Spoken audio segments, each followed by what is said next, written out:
really interesting. I mean, sadly the pandemic has had an impact on a lot of young people's lives, but those skills and experiences of, that novels are absolutely constant. They tried to keep it secret, but it just came out. King Charles has been claiming an inheritance that was never his, and Prince Edward's lawyers have the documents to prove it. For over a year, the palace stayed silent while millions changed hands behind closed doors. Now the truth is out, and the royal family is in complete shock. This is the scandal they hoped you would never hear about. The youngest brother nobody took seriously just changed everything.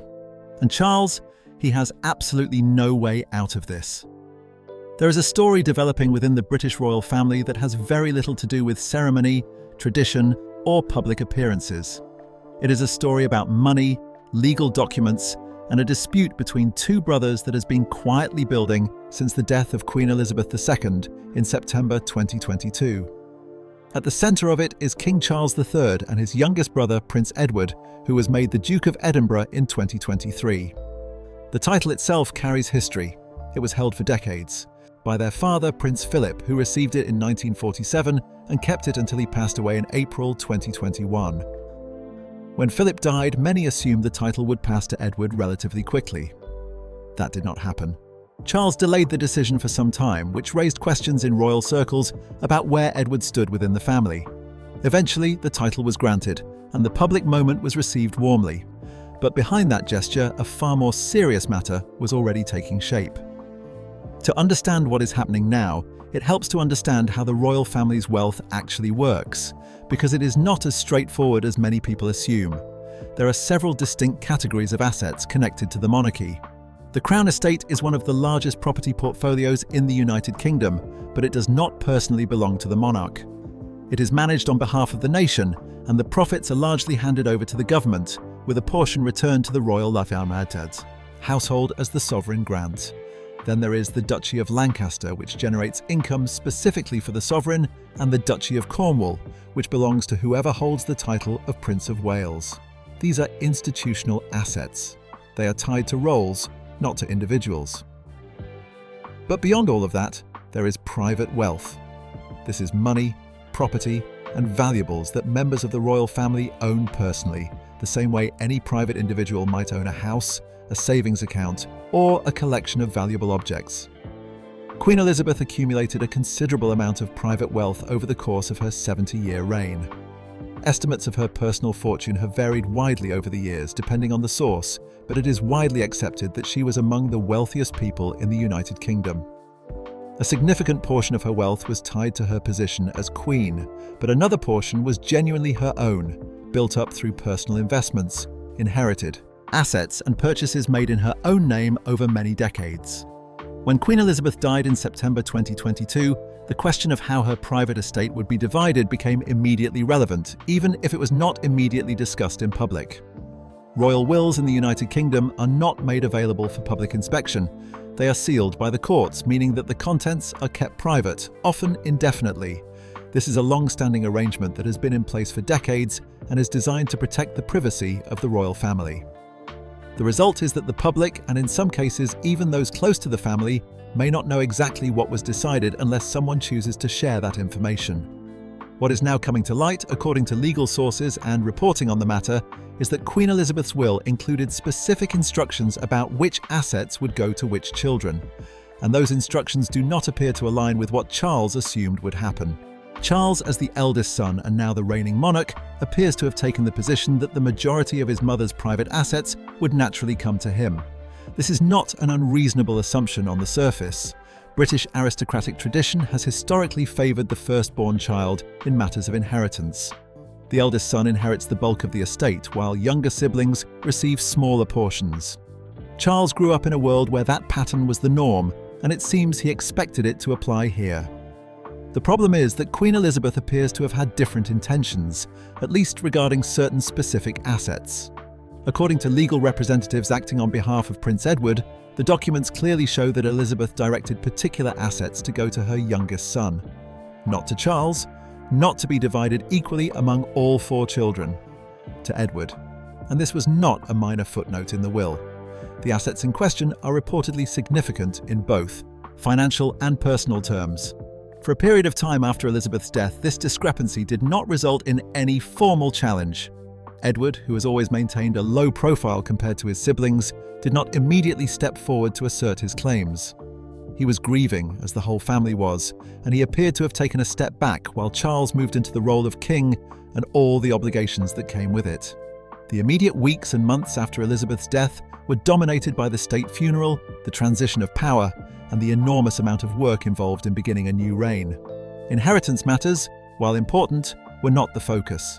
But Edward's legal team had been paying attention. They were aware of what the will said, and they were watching as Charles treated certain assets as his own. Eventually, after what appears to have been more than a year of this situation continuing without resolution, Edward's lawyers made a formal move. They contacted Charles's representatives and informed them clearly and directly that the assets in question legally belonged to Edward, that Charles had been acting without legal authority over them, and that the situation needed to be corrected. This notification has reportedly caught the palace off guard, not because the legal argument was unclear, but because it was not expected from Edward. He is not the kind of person who is associated with confrontation or legal battles. He has spent most of his adult life doing precisely the opposite, stepping back, supporting, and staying out of the headlines. The fact that he is now prepared to press his legal claim, even against the king, signals that something has shifted. Whether that shift is driven by financial necessity, a sense of fairness, the influence of those around him, or simply the passage of time. The result is the same. A legal and financial dispute within the House of Windsor is now very real, and it is no longer something that can be brushed aside or quietly ignored. What is at stake, why it matters, and how it came to this point is a story worth understanding in full. To understand why this dispute has become so significant, it is necessary to look closely at what Prince Edward has actually inherited and why Charles's assumptions about those assets were legally unfounded. This is not a vague disagreement about sentiment or family tradition. It comes down to specific items, specific legal documents, and a clear record of what Queen Elizabeth intended when she drew up her will. For decades, Charles operated under a set of assumptions that were shaped by how wealth has traditionally been handled in British aristocratic families. The eldest child inherits the most. The younger siblings receive what is left over, if anything at all. This model has deep historical roots in England, going back centuries to a legal principle known as primogeniture, which prioritized the firstborn male heir above all others. While the rules around inheritance have changed significantly in modern law, the cultural expectation within aristocratic and royal circles has been slow to follow. Charles grew up in an environment where this expectation was simply part of the background, and it shaped how he thought about his family's wealth without him ever having to examine it too closely. When Queen Elizabeth died, Charles became king automatically. That transition was immediate and required no legal paperwork in the traditional sense. But becoming king did not mean that all of his mother's private assets transferred to him as well. Those two things are entirely separate. The institution of the monarchy, the titles, the official residences, the ceremonial roles, those passed to Charles as part of his new position. His mother's personal property, however, was subject to her will, and her will reflected her own wishes, not the assumptions of her eldest son. According to the legal picture that has since emerged, Elizabeth's estate was divided in ways that Charles did not fully anticipate. The most significant element, at least in terms of what has now become contested, involves three broad categories of assets that were reportedly directed specifically to Edward. The first is a private estate, meaning a piece of property that Elizabeth purchased in her own name, separate from the well-known royal residences such as Balmoral in Scotland or Sandringham in Norfolk. Those properties are associated with the royal household and carry their own complicated arrangements regarding ownership and management. This private estate is different. Elizabeth bought it personally. It was registered in her name and she included it in her will as part of her private estate rather than as a royal holding. The value of this property is estimated to run into the tens of millions of pounds, though exact figures have not been confirmed publicly. It is also a working asset in the sense that it can generate income through rental, arrangements, land use, or other means depending on how it is managed. Since Elizabeth's death, Charles had reportedly been making decisions about this property as though it were his to manage. He had no legal basis to do so. The second category involves part of Elizabeth's personal collection. It is important to distinguish here between the royal collection, which is a vast and historically significant collection of art, furniture, manuscripts, and other objects that belong to the crown, rather than to any individual monarch personally, and the private collections that Elizabeth owned in her own right. Elizabeth accumulated items over the course of her lifetime that were hers personally, gifts received privately, purchases made with her own funds, and objects passed down through family lines outside of official royal channels. Edward has reportedly inherited a meaningful portion of one of these personal collections. The precise contents have not been disclosed, but sources familiar with the matter have described it as historically significant and of considerable financial value. Edward is not understood to have any plans to sell these items, though legally he would be entitled to do so. The third category is made up of financial assets, which includes cash held in personal accounts, investments that were in Elizabeth's name, and funds that were accumulated over the years outside of the official income streams tied to her role as monarch. A portion of this wealth was set aside for Edward in the will, and the amount is reported to have been larger than Edward himself had anticipated. This is not unusual in inheritance situations. People do not always know the full extent of a parent's or grandparent's financial affairs until the estate is formally assessed and the will is read. In Elizabeth's case, given that her financial arrangements were both complex and extremely private, it is entirely plausible that even her own children did not have a complete picture of her personal finances. Taken together, these three categories of inheritance represent a substantial amount of wealth. They do not make Edward one of the wealthiest people in Britain, but they are enough to provide genuine financial security for his family across multiple generations. More importantly, they are assets that Elizabeth specifically chose to direct to her youngest son. This was not an oversight or a default outcome. It appears to have been a deliberate decision on her part. The question that naturally follows is how Charles ended up in a position where he was treating these assets as his own. The answer is a combination of unchallenged assumptions, a lack of transparency in how royal wills are handled, and the particular circumstances that followed Elizabeth's death. When a monarch dies, the immediate priority is continuity. The machinery of the state moves quickly to ensure a smooth transition, and the personal and family matters, while important, are handled separately and often much more slowly. In the days and weeks after Elizabeth's death, the focus was on the state funeral, the proclamation of a new king, and the enormous logistical and ceremonial demands of that moment. Questions about the distribution of private assets were not at the front of anyone's mind. Charles's staff, operating under his direction, appears to have begun treating certain assets as falling under his authority. Nobody around him challenged this at the time, partly because the will was sealed and the full picture was not yet clear to everyone involved, and partly because questioning the king's decisions is not something that tends to happen casually within the palace. Edward, meanwhile, was aware of what his mother had left him. The executors of the estate informed him of the relevant details. But Edward did not immediately challenge Charles. He stepped back, as he has done throughout much of his royal life, and allowed his older brother to settle into his new role without conflict. What changed was time. As months passed and Charles continued to act as the de facto owner of assets that legally belonged to Edward, Edward's legal team made a decision to formally assert his rights. The documentation supporting Edward's claim was clear. The legal position was straightforward, and the longer the situation continued unchallenged, the more complicated it would become to unwind. Edward's inheritance was not a minor matter that could be left unresolved indefinitely. The legal and financial implications were real, and they required a formal response. What Edward actually inherits, then, is not a symbolic gesture from a mother who wanted to acknowledge her youngest child. It is a concrete and legally documented transfer of wealth that Elizabeth planned with intention. The property, the collection, and the financial assets together represent a meaningful portion of what she accumulated privately over her lifetime. And for Charles, the realization that he had been claiming assets that did not belong to him is not simply an embarrassment. It carries genuine legal consequences that he is now being required to address. To understand how a king ended up claiming assets that legally belonged to his younger brother, it is worth stepping back and looking at the sequence of events that led to this point. The situation did not arise from malice, at least not in the straightforward sense.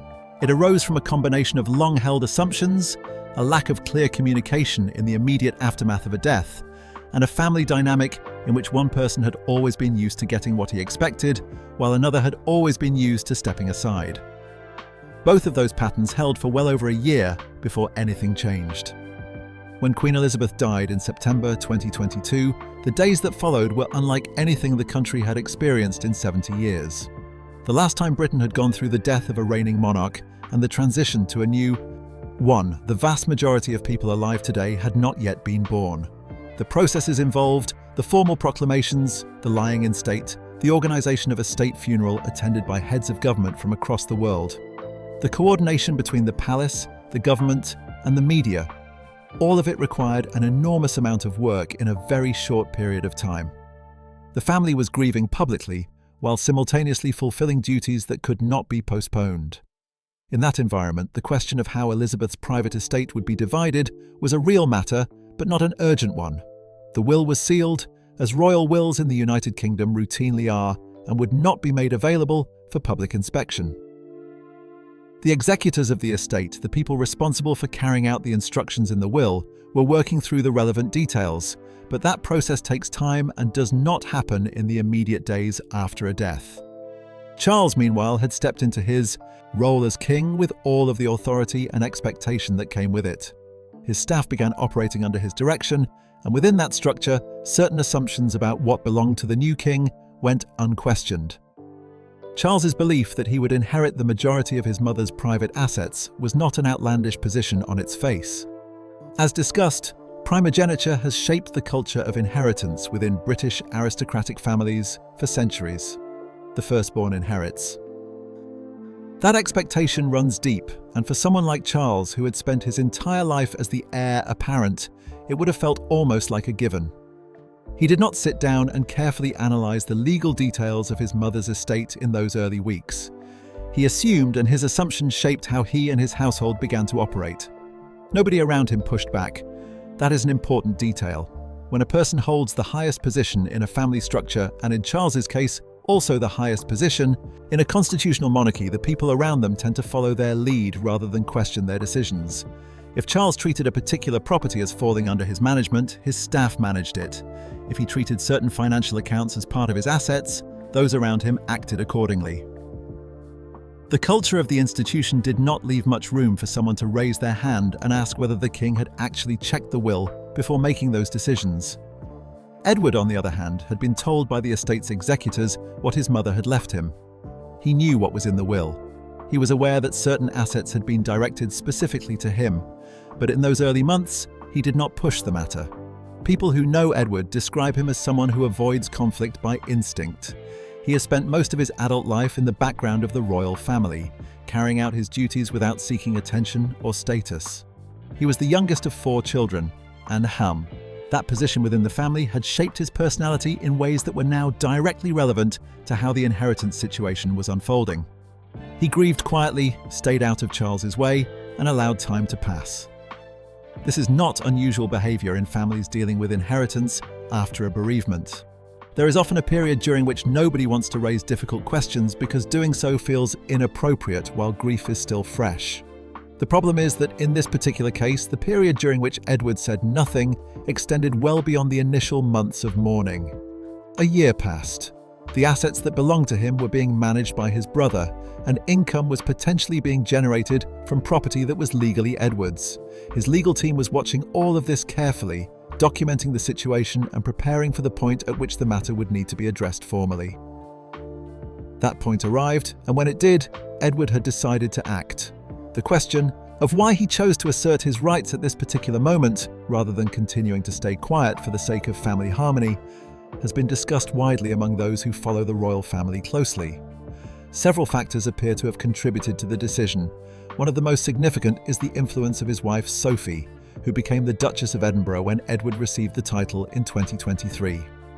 Sophie has always been regarded as a stabilising and sensible presence within the family. She is well liked publicly and has earned a reputation for being grounded and practical.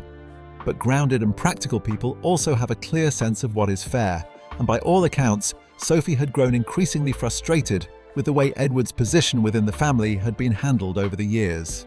She had watched her husband be overlooked and undervalued while remaining consistently loyal and supportive.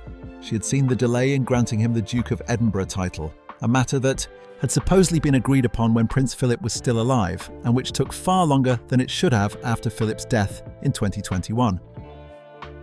The combination of that delay and the inheritance situation appears to have reached a point where Sophie felt strongly that something needed to be done.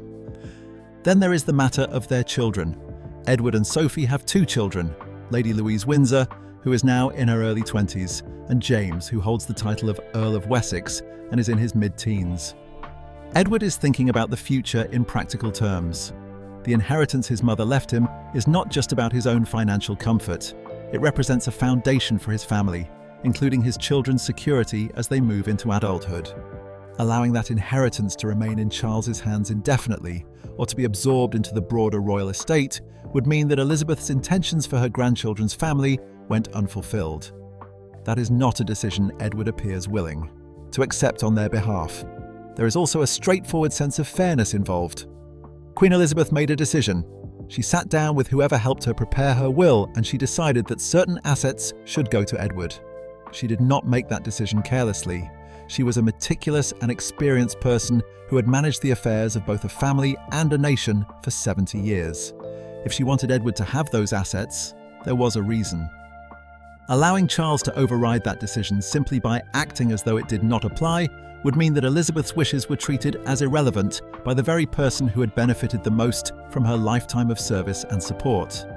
And then there is the broader context of how Edward has been treated within the family. The delay over the Duke of Edinburgh title left a mark. It suggested to Edward and to those around him that Charles did not feel a particular obligation to follow through on commitments made to his younger brother. When that pattern was then repeated in the context of the inheritance, it became harder to dismiss as coincidence or oversight. Whether Edward consciously decided that he had reached a limit, or whether it was a more gradual shift in his thinking, the outcome was the same. He asked his legal team to act. The formal notification sent by Edward's lawyers to Charles's representatives was direct and clear. It identified the specific assets that belonged to Edward, explained that Charles had been handling them without legal authority, and stated that the situation needed to be corrected. There was no ambiguity in the message. Edward was not asking for a conversation or a family meeting. He was asserting a legal right with proper documentation behind it, and he was doing so through the appropriate legal channels. For Charles, receiving that notification was a significant moment. He had genuinely believed those assets were his. That belief had been strong enough that he had acted on it for over a year without questioning whether it was actually correct. Being told by lawyers that he was wrong and that the evidence was clear and undeniable put him in a position he was entirely unprepared for. The king had claimed something that did not belong to him, and now says he was being formally asked to give it back. When Charles received the formal legal notification from Edward's representatives, the palace's response was swift, even if it was not immediately productive. Those within the royal household who were made aware of the situation understood that this was not a minor family disagreement that could be resolved over a phone call or a quiet dinner. Lawyers were involved. Documents had been produced. A formal claim had been made. The kind of private resolution that the palace has historically relied upon to keep the internal disputes out of the public eye was going to require considerably more work this time around. Charles's initial reaction was one of disbelief. By all accounts, he did not accept the notification at face value. He instructed his own legal team to go through the relevant documents thoroughly, looking for any angle from which his position could be defended or Edward's claim could be challenged. He wanted to know whether Queen Elizabeth's will had been properly executed, whether there were any procedural irregularities, and whether there was any legal basis on which to dispute what Edward's lawyers were asserting. This is a natural response from someone who has genuinely convinced himself that he was in the right. When a belief has been held strongly enough for long enough, having it challenged does not immediately produce acceptance. It produces resistance. Charles's lawyers came back with an assessment that gave him very little to work with. Edward's claim was legally sound. The documents were in order. The will was clear in directing those specific assets to Edward, and Charles's management of them since Elizabeth's death had no proper legal foundation. There was no procedural error to exploit and no credible argument that would hold up in a formal legal setting. The advice Charles received from his own legal team was, in essence, that he did not have a case. That left the palace in a difficult position. The preferred route, as it almost always is within royal circles, was to find a way to settle the matter privately and avoid any public exposure. A legal dispute between the king and his brother, fought out through the courts, would be damaging in ways that went well beyond the financial details at the centre of it. The tabloid press in the United Kingdom is relentlessly attentive to any sign of conflict within the royal family, and a court case involving inheritance, disputed assets, and allegations that the king had been handling property that did not belong to him would generate the kind of coverage that the palace works extremely hard to prevent. The monarchy's public image depends on an appearance of dignity, unity, and order. A courtroom battle between brothers would shatter that image in a very direct and very visible way. So the palace reached out to Edward's team with a proposal. Rather than going through the process of formally returning the specific assets that Elizabeth had directed to Edward, Charles's representatives suggested that an alternative arrangement might be possible. Edward could receive assets of equivalent value drawn from other parts of the estate, which would effectively give him the financial benefit of his inheritance without requiring Charles to hand back the specific items and property he had been treating as his own. From the palace's perspective, this was a reasonable compromise.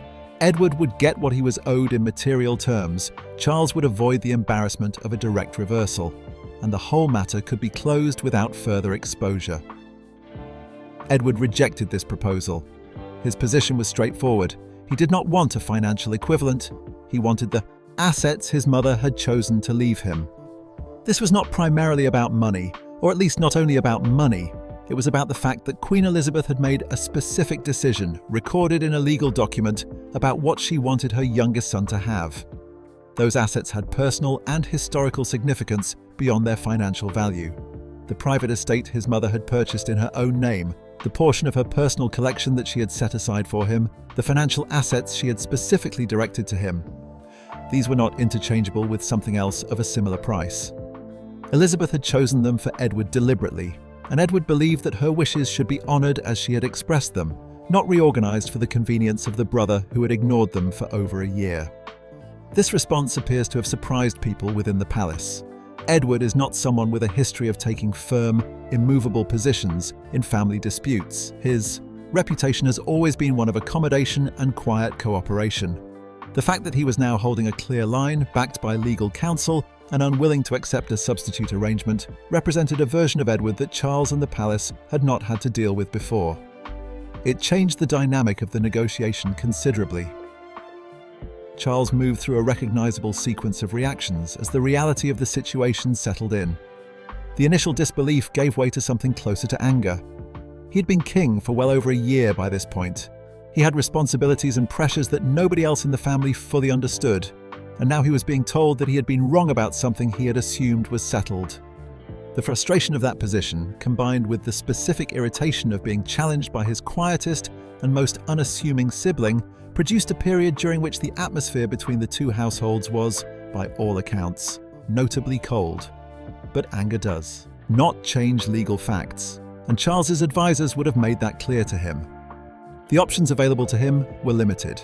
He could continue to contest Edward's claim and allow the dispute to move toward a more formal legal process, which would almost certainly become public and would do lasting damage to the institution he now led. He could attempt to negotiate further, but Edward had already indicated that he was not interested in a substitute arrangement. Or he could accept the situation, instruct his people to cooperate with the transfer of the relevant assets, and move forward. None of these options were comfortable, but the third was clearly the least damaging, both for Charles personally and for the monarchy as a whole.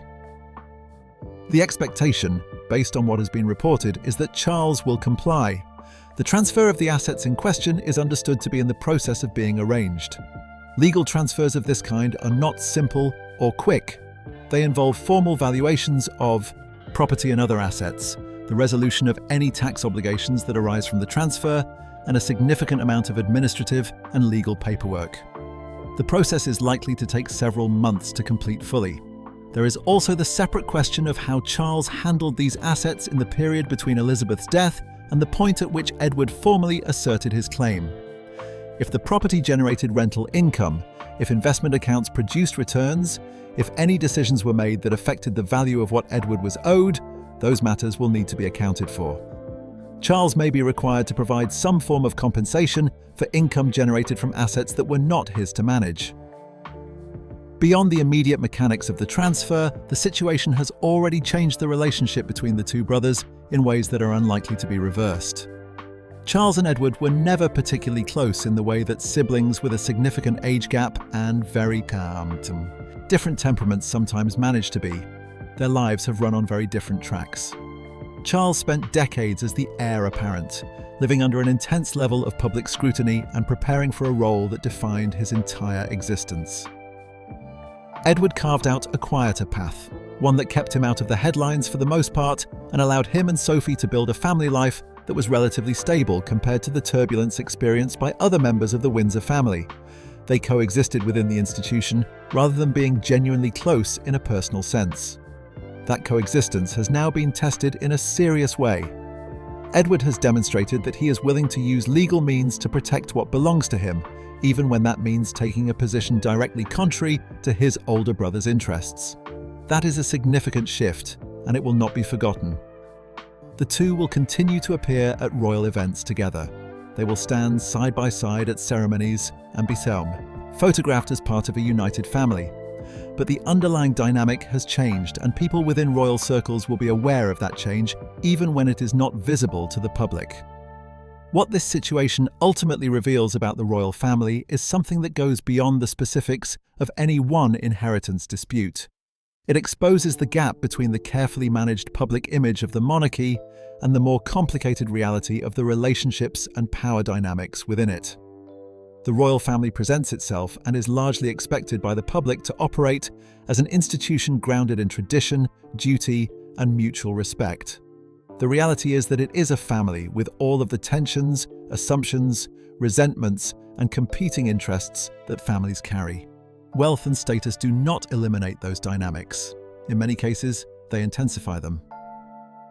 Charles's behavior in this situation, treating his mother's specific wishes as less important than his own expectations, is not unique to him or to royalty. It is a pattern that plays out in wealthy families across the world when a parent dies and the distribution of assets does not match what the most powerful person in the family assumed would happen. What makes this case different is the scale, the public dimension, and the fact that the person involved is the head of state of the United Kingdom and the symbolic figurehead of the Commonwealth. For Edward, the long-term consequences are harder to predict, but potentially more positive. In the world he inhabits, standing up for yourself and winning carries a kind of respect that quietly accepting an unfair outcome does not. He went through the right channels, made a legally sound case, and held his position when offered a compromise he did not find acceptable. He did not leak information to the press or seek public sympathy. He let the legal process do what it is designed to do. That approach, methodical and restrained, is entirely consistent with his character, even if the willingness to assert himself at all represents something new. There are also broader questions raised by this dispute that reach beyond the individuals involved. If Charles was willing to set aside his mother's clearly stated wishes regarding her private estate, it raises a reasonable question about what else in Elizabeth's will might be handled with similar disregard. Royal wills are sealed, which means there is no public accountability for how they are carried out. The executors of the estate have legal obligations, but in practice, the opacity of the process means that the family itself has significant latitude in how matters are managed. Edward's willingness to push back when he discovered that his inheritance was being absorbed without his consent is a reminder that legal documents carry weight, regardless of the status of the person ignoring them. In the coming months, as the transfer of assets is completed and the immediate legal process draws to a close, the story will likely fade from view. The palace will ensure that as little as possible is said publicly, and Edward is not the kind of person who will hold press conferences or give interviews about the situation. But the effects will continue. The relationship between the brothers has been permanently altered. The question of how the royal family handles the private wishes of its deceased members has been brought into sharper focus. And Edward, for perhaps the first time in his adult life, has shown that quiet and unassuming does not mean passive, and that being the youngest and least prominent member of a powerful family does not mean you have no rights worth defending.